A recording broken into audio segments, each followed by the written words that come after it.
programa ay rated PG. Patnubay at gabay ng magulang ay kailangan sa mga batang manonood. Mula sa tanggapang pangsangay ng SDO Cabanatuan City, sa pamamahala ni Superintendent Teresa Mababa at tanggapan ng media, sa pakikipagtulungan ng pamahalaang panglungsod at ng CAB TV, muling sumasahing papawid sa kanyang ika-11 taon ang DepEd Hour. 11 taon nang naghahatid ng balitaan, turuan at talakayan. DepEd Hour. Tampukan ng mga napapanahong pangyayari sa mga paaralan mula sa sangay ng Cabanatuan. DepEd Hour. Matuto ng aralin sa iba't ibang asignatura at kasaysayan. DepEd Hour. Makibahagi sa talakayan ng mga makabuluhang usapin tungkol sa edukasyon. At narito ang mga tagapagpadaloy ng programang ito. Magandang gabi po sa ating mga tagapakinig at manonood. Ikalawang Miyerkules po ngayon sa buwan ng Agosto at unang episode na ng DepEd Hour para sa kanyang ika-11 taong pagkakatatag. Happy 11th anniversary po sa ating programa at sa lahat ng bumubuo nito. Ako po si Alan David Valdez na 11 taon na po ninyong nakasama sa balitaan, turuan at talakayan kaugnay sa mga napapanahong usapin sa sangay ng lungsod ng Cabanatuan. Sa ating teleturuan po itatampok natin ang isa sa mga produkto ng Studio Lazaro, isang video lesson sa kindergarten ni Maria Jesusa Vicencio ng Lazaro Francisco Integrated School. Ang Studio Lazaro po ay bagong tatag sa loob mismo ng paaralan kung saan ang mga guro ay bumubuo ng kanilang video lessons para sa distance learning modality ng sangay. Sa ating pong panel discussion naman ay panauhin natin ang dalawa sa pinakamatataas na pinuno ng DepEd Cabanatuan City sa katauhan ni na Schools Division Superintendent Teresa Mababa at Assistant Schools Division Superintendent Enrique Angeles Jr. Aalamin po natin sa ating mga panauhin ang mga ginawang kaparaanan ng ating pong sangay nito pong nakaraang taon para po maitagpos ang ating pong pandemic na taon po na ito. Ayan. At bago po natin simulan ang mga panayam po natin sa kanilang ngayong araw na ito, tunghayan po natin ang hanay ng mga balita. Aka Elementary School, kampiyon sa Division Schools or Division Search for Best Innovations in Education.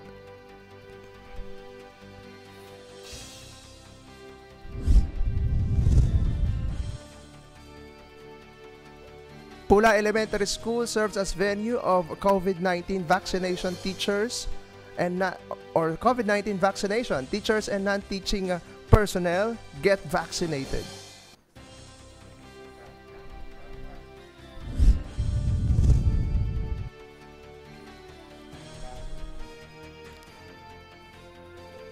Ayan, nagkakaroon lamang po tayo ng kaunting sapagkat tayo po ay 2 taon na hindi na-air ng live at medyo nanganganay po ulit tayo dito at buti na lamang po at pinayagan po tayo ngayon na mag-live episode at kami naman po ay sumailalim sa mahigpit po na protocol ngayon pong araw na ito. Sa katunayan nga po ay kami po ay nag-antigen test pa. Ayan. At luckily po ay negatibo po ang lahat po sa amin at kaya po tuloy-tuloy po ang ating pong pagdiriwang ng unang episode po ng ika-11 taon po ng ating pong programa DepEd Hour. Ayan.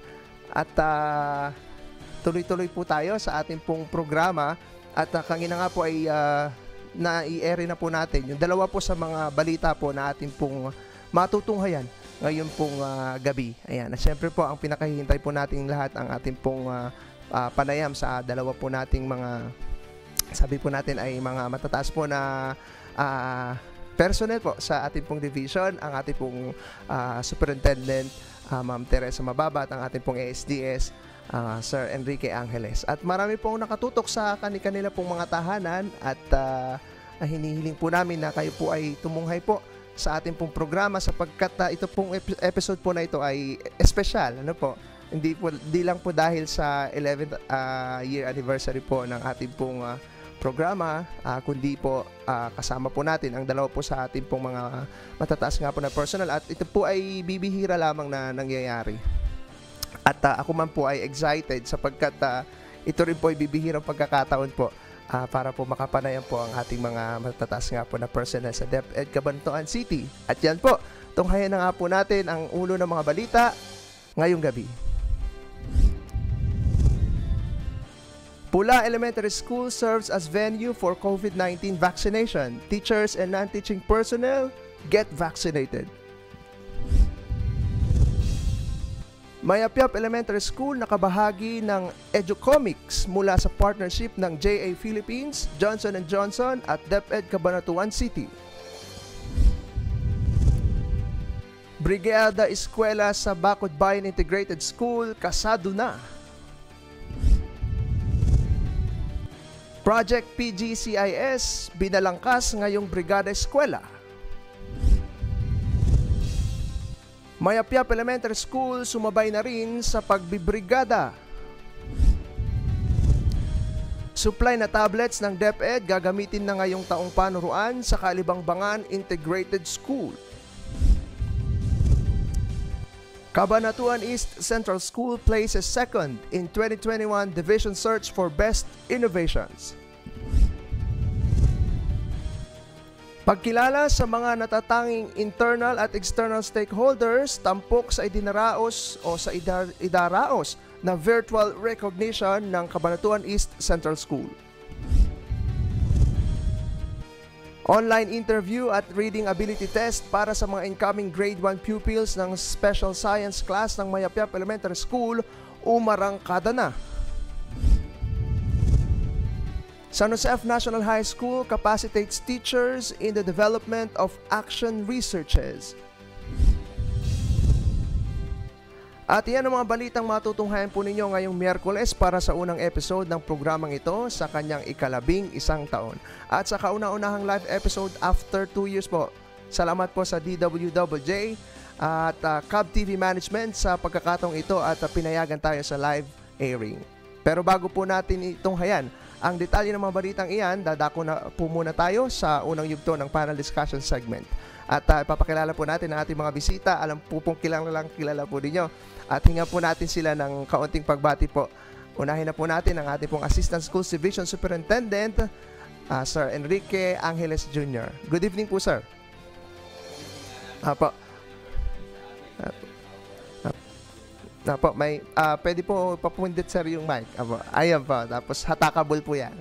Ayan. Apo. Sorry, live talaga. Apo, totoo po. Nahahawa ako. Medyo ninenervous ako dahil first time ko dito sa ating programa na as live. So binabati ko ang DepEd Hour ng Cabanatuan City sa kanyang ika-11 taong anibersaryo. Maraming salamat. Ayan, thank you po, sir. At ang ating pong kasama, ang ating pong Schools Division Superintendent, pangalawa pong live po niya dito, appearance po ng ating pong Superintendent, Ma'am Teresa Mababa. Good evening po, ma'am. Thank you, Alan. Magandang gabi po sa inyong lahat. Nagpapasalamat po ako sa pamunuan ng DWJJ at sa Cub TV para dito po sa airing live ng DepEd Hour after 2 years. At congratulations po sa ating media office sa pangunguna ni Sir Glenn. At sabi nga ni Sir Alan ay 11 taon na siya, no? Siguro, Sir Alan, mag-share ka din ng mga experience mo. Opo, marami po. Pakita natin picture mo ng 11 years ago. Opo. Thank you po. At magandang gabi. Ayun, yun po. At alam niyo po, masaya po tayo ngayon at kasama nga po natin sila. Pero hindi po masyadong masaya yung dinatnan pong sitwasyon nga po ng ating pong mga pinuno ngayon sapagkat alam naman po ninyo at nararanasan po natin ang pandemya. Tanong po natin si Sir Angeles kung paano po natin hinarap itong pandemya na ito na ang trabaho po natin talaga ay sa mga bata. Ano po? Paano po natin hinarap yung pandemya, sir, sa ganun pong sitwasyon? Yun nga, Sir Alan, matagal ko pinangarap na mauwi ng Cabanatuan dahil ito yung aking lugar kung saan ako pinanganak. Pero Katulad ng sinabi mo, nagkataon na nung ako'y nakapagsilbi dito bilang Assistant Schools Division Superintendent. Palapit daw po sir yung mic para po mas marinig. Yun. Panahon ng pandemya. Apo. So, mapalad ako dahil itong paglilingkod na ito ay very challenging. At dito natin nasubok kung paano tayo makapaglilingkod sa ganitong panahon. At katulad nga rin po na lagi ko sinasabi sa ating mga kaguruan, na sa ganitong panahon kailangan nakafocus lamang tayo kung ano talaga ang dapat nating gawin. At napakaswerte ko rin dahil nakasama ko sa panahon ng pandemyang ito ang ating ma'am, ang ating minamahal na Schools Division Superintendent, Ma'am Teresa Mababa. Dahil nakita ko talaga yung ibig sabihin talaga ng salitang paglilingkod. At yun ay isa sa mga napakagandang experience ko bilang ASBS. Na sa panahon ng pandemya ako nakapaglingkod sa Cabanatuan City dahil dito nasubok kung hanggang saan talaga ang ating kakayahan bilang lingkod ng isang bansa. Mahirap po ba, sir?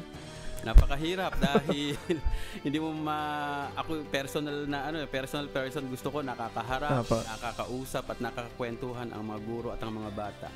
Dati-rati kapag computer ang kaharap ko, parang wala akong kausap. Pero sa ngayon, nabago na, sanay na tayo, nandun na ang damdamin, kahit computer lang ang kaharap mo at pakiramdam ko ay personal ko na rin silang nakakaharap.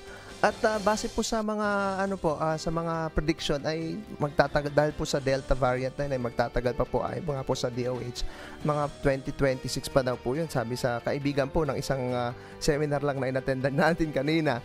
At tatanungin po natin kung ano po yung plano natin sir mamaya, kung ano po dahil 2026 iniisip ko po grade 2 po yung aking panganay, grade 6 2026 kailangan sa bahay lang po siya ayan, at mamaya po yan. Ngayon po ay tanong po natin si Mababa sapagkat nung nakaraan pong una po niyang appearance po dito ay nabitin po yung aming usapan at hindi po namin nabigyan ng diin yung hilig po at yung talaga namang kakayahan ni ma'am sa pag-i-innovate. Ayan. Paano po ito, ma'am, nagamit po? Ito pong kakayahan niyo po sa pag-i-innovate sa inyo pong pamumuno ngayong pandemic, ma'am? Yung innovation, Alan, sa ngayon ay it's a means of survival. Kasi obligado ka talagang mag-innovate. Yung innovation natin sa DepEd, meron tayo yung institutionalized, yung galing sa central, region, DO, siyempre hanggang dun sa mga schools. So, dapat ang innovation ay yung kung ano yung reality mo, yung tinanggap mong utos, ay mag-innovate ka pa para maging mas mabisa o mas makabuluhan yung iyong gagawin. Kasi hindi pwedeng yung one size fits all.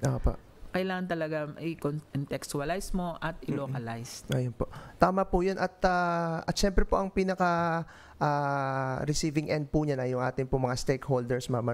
Yes. Ano po naman po ang dapat na isinasa-isip at talagang mindset naman po ng mga stakeholders? So kapag po may mga ganyang mga inobasyon? Dapat po bukas lang yung ating kaisipan.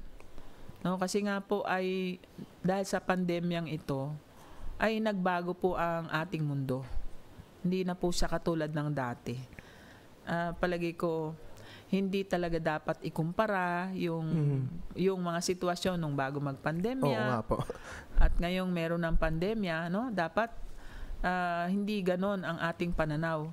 Ang ating pananaw dapat ay ito yung sitwasyon, ito yung dapat nating gawin at isipin na lang natin kung hindi natin ito gagawin, ay mas malaki po yung mawawala sa atin. Tama naman po yun. At sa maigsing panahon po na pamamalagi pangalan po ng ating pong superintendent, ay syempre po meron po kayong pinakapaboritong mga innovation na po na inyong pwede po bang malaman yung mga paborito nyo na yun? Ay, baka magtampo yung hindi ko mababanggit ako ang gusto kong innovation yung practical, yung hindi dahil lang sa ito'y maganda, kundi ito ay mabisa. Ayun. Yung nakakatugon talaga dun sa pangangailangan. Ayun po, mabisa. Ano po? Yeah, mabisa. Yung katulad halimbawa, ang issue ay yung hawahan. So, iisip ka ngayon ng paraan para hindi magkaroon ng hawahan. Kung ang nakita mong paraan ay gumamit ng, halimbawa ay may mga toda doon sa tapat ng school mo. Oh. So, pwede mong silang gamitin para mag-distribute ng modules. Pero alam naman natin, hindi naman lahat ng school ganun ang setting.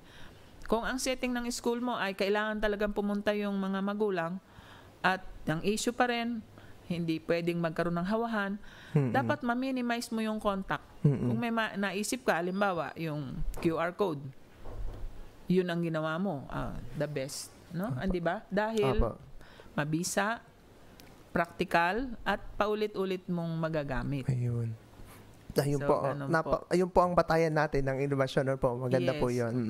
Ayan. At syempre po ma'am, sa pamumuno po ninyo na yan, at syempre nga po, mahirap nga po ng panahon ngayon. Syempre, at kayo po talagang nakikita po namin na talagang matatag. Ano po? Tanong po natin mamaya kung ano yung nagpapalungkot kay mama. No? Mamaya, ayan. Nadalikan na po natin si Sir Enrique po, si Sir Ricky. Kanina po sir, ay nakahang po yung question po natin na ano po yung talaga po pong naiisip ninyo na plano po na para po makapag-survive pa po hindi ang ating division at hindi na makapag-survive at makilala po ano. Gayon din po syempre nakaayon po sa plano po ng ating pong division. Okay, Alan, maraming salamat. Actually, itong nakaraang taon ay naggawa tayo ng BELC-P. So ngayon ay binago BELC-OP. Nakasalukuyang pinagtutulungan nating lahat.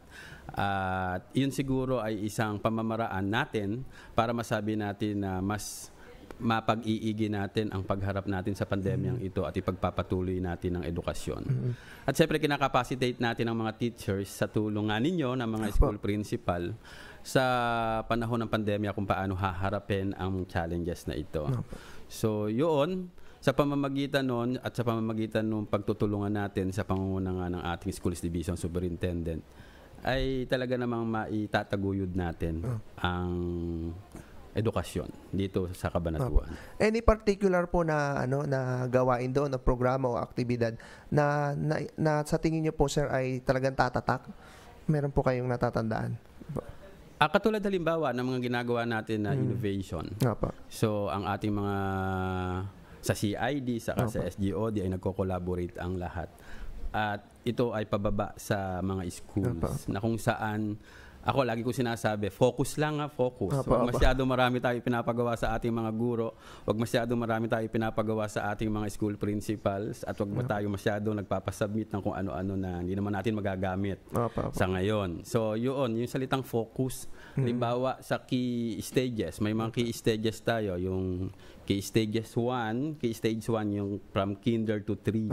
So lagi ko sinasabi sa ating mga EPS, saka sa mga PSDS, na kapag ka na ganyang stage ay lagi tayong pagpapabasa, pagpapasulat at numeracy and GMRC. So doon tayo mag-focus muna. Kasi mahirap na masyado tayo maraming ginagawa, marami pa tayo iniintindi, at marami tayo iniisip, hindi tayo makapag-focus. At nakikita naman po yan sa kapag po tayo ay mayroong mga seminar at kayo po ay nagsasalita. Ang inyo naman pong ay talagang ang aura nyo po talaga ay light, parang gano'n. Hindi ko naman po sinasabing heavy kayo mababa. Pero siyempre po si mababa po ay siyempre po ay talaga naman pong iba naman ang estilo. Ayan. At kagaya po nung natanong ko kanina ay matatag po talaga ang po ni ma'am, ang kanyang aura, ganyan. Tanong po natin kung may nagpapalungkot po ba kay ma'am sa sa trabaho. Napapalungkot po ba namin kayo, ma'am, mga school heads?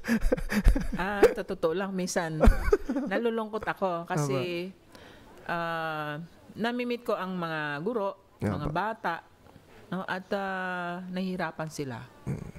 Sa iba-ibang kadahilanan na lahat ay may kaugnayan sa pandemya. Pero ang nakakalungkot sa akin, kapag meron tayong isang guro na nagretiro, na hindi man lang na-promote. Nalulungkot ako doon. It breaks my heart. Kasi ibig bang sabihin ay sa buong panahon, nakarating ka ng retirement age, ay hindi mo na-enjoy. Parang hindi ka naging masaya.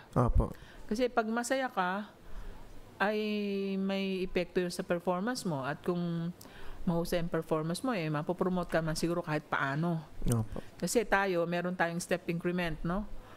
Pag abot mo na yung ikapito, wala na. Wala nang iaasog yun. Kung hindi ka magiging another grade. Opo. So, nakakalungkot yung mga ganun. Opo. At kaya nga po nung ating 11th anniversary, 11 pa yun, ating pong, hindi alam naman.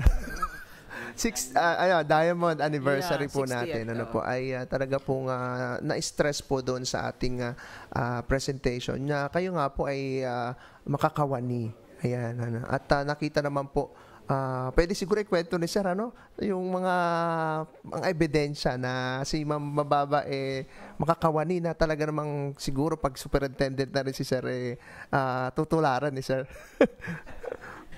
Aabot po ba tayo sa oras, Sir, o kulang yung oras? Kulang yung oras kapag nagkwento ako ng mga lessons learned pagdating kay Ma'am Mababa. Pero doon sa makakawani, Sir, ano po kaya ang natin doon? Sa mga kawani natin. Kasi po si Ma'am po makakawani daw po At nakapag na po ng mga activities at mga innovation si Ma'am tungkol dito. Ano po doon mga Sir ang pwede ninyong tularan kaya doon? Ako yung benefits ng mga teachers. Yung lagi niyang concern yun. At siyempre dahil yun ang tinututukan, matutuwa. Everything will follow. Kapag kasi nararamdaman ng mga teachers na nandun yung puso ng mga namumuno sa kanila, makikita na concerned pala sila sa amin. So, yung trabaho nila, mamamotivate sila at may inspire sila. Nagawin kung ano talaga din yung dapat na inaasahan namin para sa kanila. Yun siguro. Isa lang yun. Sa napakarami kong dapat itulad. At syempre, yung pagiging simple. Minsan kasi kapag nandito ka na sa posisyon na ito, nakakalimutan na minsan maging simple. Yung simpleng pamumuno na kayang-kayang abutin ng lahat. Oo, totoo po. Parang pag andyan na po, terno-terno na. Talaga ito si Alan. Hindi, principal nga lang po. Ito may terno-terno na Biro lang po, Pero sabi nga po, talagang binibuild naman po yung talagang, kung ano po yung parang, kailangan niya power dressing. Totoo po. Ayan. At natutunan ko po yun sa isang PR person. Sabi, nung magpiprinsip ako, okay lang, mo na yung sarili mo kung anong, parang nakapakahirap naman din po. Ayun, pero dapat nga. Kasama yon sa leadership. Especially kapag inire-represent mo ang division. Baka kasi mamaya sa kasimplihan mo ay nakakawawa ka na pala pati yung division mo. So power dressing, makita mo naman din kami ni Ma'am pag talagang malakasan pag kailangan magpamalakasan hindi naman tayo nagpapahuli. Ayun. At siyempre po ayaw po namin din naman kami po na nasa ay ayaw naman din po namin na papasakitan yung ating po mga leader at hangga't sa maaari po ay kami po ay tumutugon sa lahat po ng ating mga direktiba. Mabalikan ko po yung sa puso ni Ma'am. Ano naman po ang dapat namin gawin, Ma'am, na para naman po hindi sumasakit yung inyong puso sa mga ganong pagkakataon? Ano po ang dapat namin gawin na school heads? Ganon din po yung mga guro. Para po hindi sila hindi mapasakit yung puso niyo. Yun nga kasi ang nakita kong paraan paraan ng pagsisilbi, paglilid. I-build up mo your most important resource, which is the human resource. So, ako, nakapokus ako sa kanila kasi ayoko nang may utang. Ayoko nang may utang ako sa kanila na 3 taon na yung benepisyo ko, hindi ko man makuha, hindi magamit ng pamilya ko dahil alam natin na kailangan natin yun sa ating buhay. So, isa pa, yung nabanggit mo na rin lang yan. Natutuwa ako pag nakita ko yung ating mga tauhan ay very proud na isinusuot yung ating uniform. Yung proud sila sa kanilang pagiging DepEd official or employee. Kasi pag proud ka, happy ka, i-educate mo pa yung sarili mo, improve mo yung sarili mo to be worthy of the position that is given to you. At alalahanin po natin, hiram lang po ito lahat. Nung araw, pangarap lang natin na sana maging teacher 1. Ibinigay sa atin at ibinigay din yung pagkakataon na hanggat kaya natin maging teacher 1, 2, 3, P1 hanggang kaya natin, ay naroon yun. Unlimited yun. No? Hanggang sa pinakamataas, kaya natin yun. Opo. Naroon yun. So, di ba, dapat lang suklian natin yun naman. I agree po. Ng magandang paglilingkod. Kasi pag inumpisahan natin, yung bakit ganito yung ating education, mahabang talakayan talaga yan. Bigyan mo ko ng isang episode. At i-discuss ko yung ano yung pangarap ko para sa DepEd in general. Kasi pasensya na po kayo mga tagapakinig, minsan po kasi mababanggit na ang DepEd ay parang hindi nakakatugon do sa nation building. Yun daw ating mga eskwela, hindi daw ganun kagaling, hindi daw mababa ang nakukuha sa mga international exams, ganyan. Yan po ay hindi problema lamang ng DepEd. Yan po ay ating lahat. Totoo po. Kasi po yung image o yung pagtingin natin mismo sa teaching profession, hindi po ganun kataas.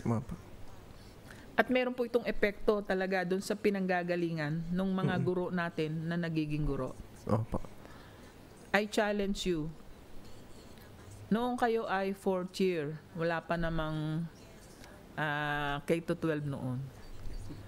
Kung kayo po ay, sabihin na po natin, nasa section 1 kayo, ilan po doon sa inyong kaklase ang nag-teacher? So, alam niyo pa yung sagot doon. Ako 2. Ilan kayo? At yung po bang mga nagsipag-teacher, ayun po ba yung nasa top 10? So, yung pong mga sagot ay nagbibigay sa atin ng palaisipan o makes us think. Baka naman kaya ganyan makababa yung tingin sa mga guro, no, na maging minsan ay minamaliit, masyadong minamaliit, ay dahil sa sadyang hindi yung talagang the smartest and the brightest, hindi yun yung nagti-teacher.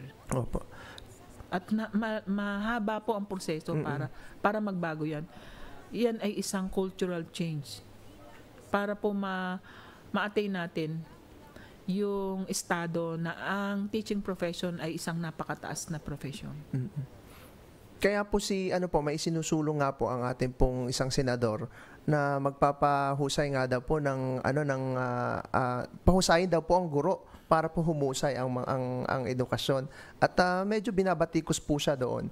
Ako naman po ay hindi bumabatikos dahil sa EDCOM report nga po 19 pa po yun, na sabi the heart of the problem is the teachers, kaya po ako ay doon. Parang ganun po ma'am yung tinataluntun po natin sa na yan, na kailangan po talaga guro ang pagtibayan. Opo. Ayun. So ano po naman, Sir Ricky, yung po natin, ayun po, balik po tayo, Sir Ricky, yung mga mensahe po ninyo sa ating pong mga magulang, mga guro, at mga mag-aaral po ngayon po, nasa gitna po tayo ng pandemya at tiyak po na tuloy-tuloy pa rin po ang ganitong setup natin ng pag-aaral para po naman po mapapagaan po yung ating pong mga kalooban. Pwede po tayong magmensahe sa kanila at sa amin po. Okay. Sa lahat po ng mga nakikinig ngayon, lalo't higit sa mga magulang na ating kasama sa panahon ng pandemyang ito, partners po tayo. At lagi ko itong sinasabi sa mga magulang na aking nakakausap na ang edukasyon ay hindi lamang trabaho ng mga guro, hindi lamang trabaho ng DepEd. Kami po ay kaagapay ninyo para sa lalong pagpapaganda ng kinabukasan po ng ating mga anak. Lagi po tayong maniniwala sa pangarap po ng ating mga anak at yung pangarap na iyon ay panghawakan natin dahil ang pangarap na iyon na magdadala sa magandang buhay na gusto rin nating mangyari sa ating mga anak.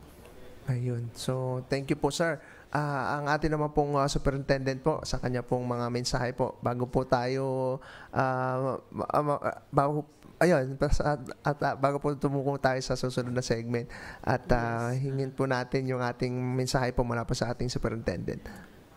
Salamat, Alan. Sa atin pong mga magulang, mga stakeholders, mga guro, no? Pati mga learners, ang mundo po natin ay mas lalo pang naging komplikado. Yung tinatawag nilang VUCA, no? No, yung VUCA world, no? Volatile, uncertain, complex, and ambiguous.